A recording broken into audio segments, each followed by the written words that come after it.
Deux threads effrayants, flippants, mais vrais. Et salut tout le monde.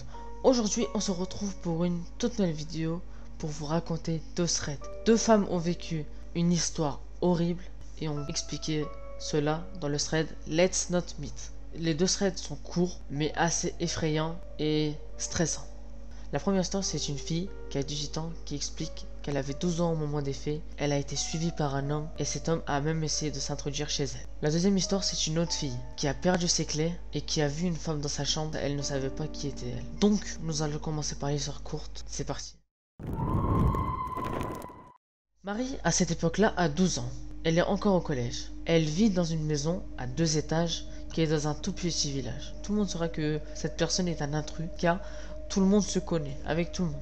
Marie nous explique qu'elle avait un grand jardin et des deux côtés de ce jardin-là, il y avait des voisins qui eux aussi ont un grand jardin. Donc elle est dans une allée où il y a 3 grands jardins. N'oubliez pas, cette information a une importance dans la suite de l'histoire. Alors un jour, Marie finit sa journée très tôt et commence à accompagner son amie chez elle. Mais sur le chemin du retour, elle se sent observée. Elle regarde autour d'elle et elle vit un homme qui avançait sur sa route. Mais cet homme-là était à une distance assez conséquente de Lucie qui permettait à Lucie de se dire qu'elle n'était pas suivie. Mais elle avait quand même cette peur, rentra chez elle, déverrouilla sa porte et reverrouilla à double tour sa porte. Après avoir rentré dans la maison, Marie se sentait soulagée. Mais d'un coup, elle vit un homme qui franchit la clôture et qui arriva dans la cour de sa maison. Quand elle nous raconte cette histoire, elle était en été, donc à peu près proche des vacances d'été. Donc toutes les fenêtres étaient ouvertes et il n'y avait personne à la maison.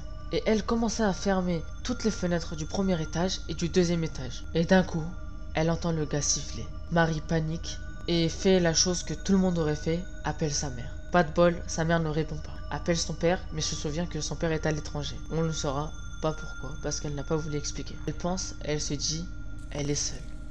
Il y a un homme dehors et elle est seule à la maison. Comment elle va faire pour sortir de ce piège? Après quelques minutes de silence, elle entend un gros bruit qui arriva de la porte. L'homme claqua la porte et fait tourner le poignet dans tous les sens.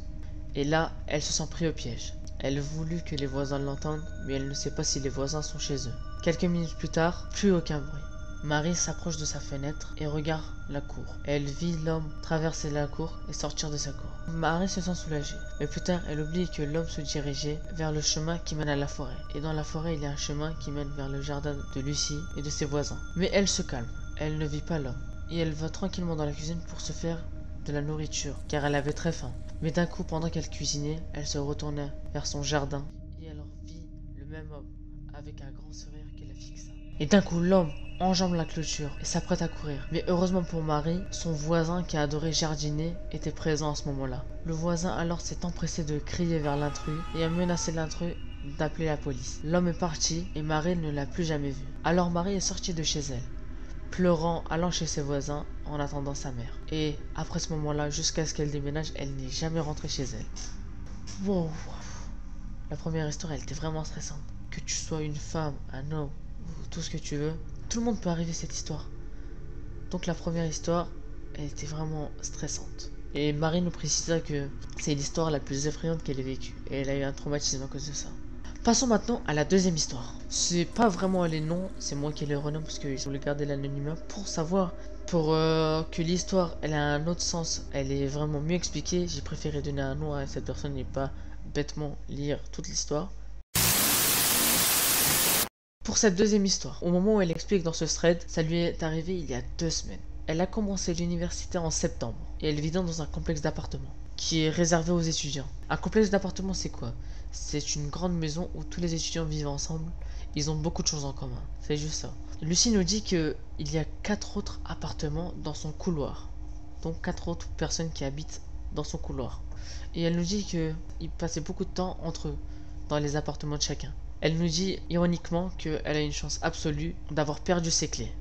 La première semaine, elle nous dit que c'est pas très important car elle a repayé des nouvelles clés. Mais suite à cela, pendant une semaine, il ne s'est rien passé. Mais après cette semaine-là, elle a commencé à remarquer des choses bizarres dans son appartement.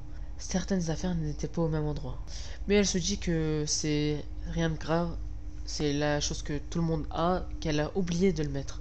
Mais elle nous explique qu'un jour, elle a eu la chance ou la malchance, suivant dans quel sens vous prenez. Elle rentra plus tôt, c'était imprévu, avec un autre élève qui se nomme Thomas et qui vit dans l'appartement à côté du sien.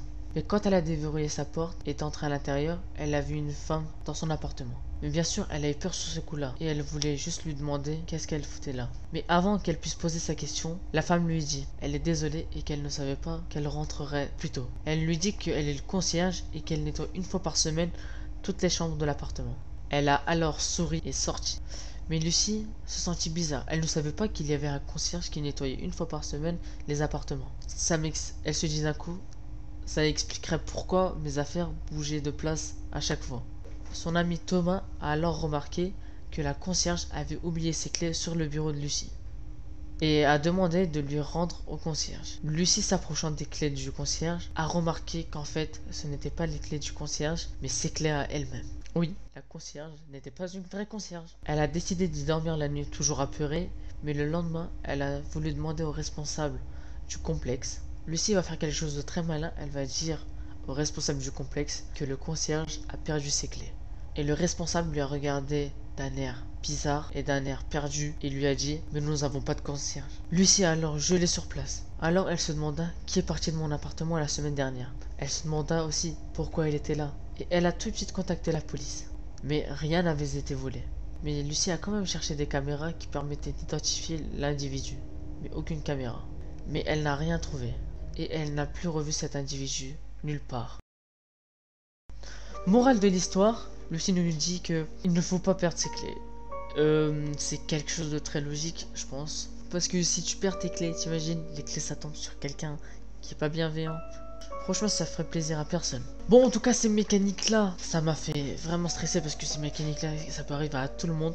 Moi, je suis toujours étudiant. Et en tout cas, la première histoire, elle peut être plus fréquente que la deuxième. Car être suivi dans la rue, c'est une sensation que tout le monde a déjà eue. Bon, en tout cas, j'espère que ces deux threads vous ont plu. Moi, j'ai eu un plaisir à tourner ces threads-là. Merci d'avoir regardé la vidéo. Si cette vidéo vous a plu, n'hésitez pas à vous abonner. Moi, je vous dis à très bientôt.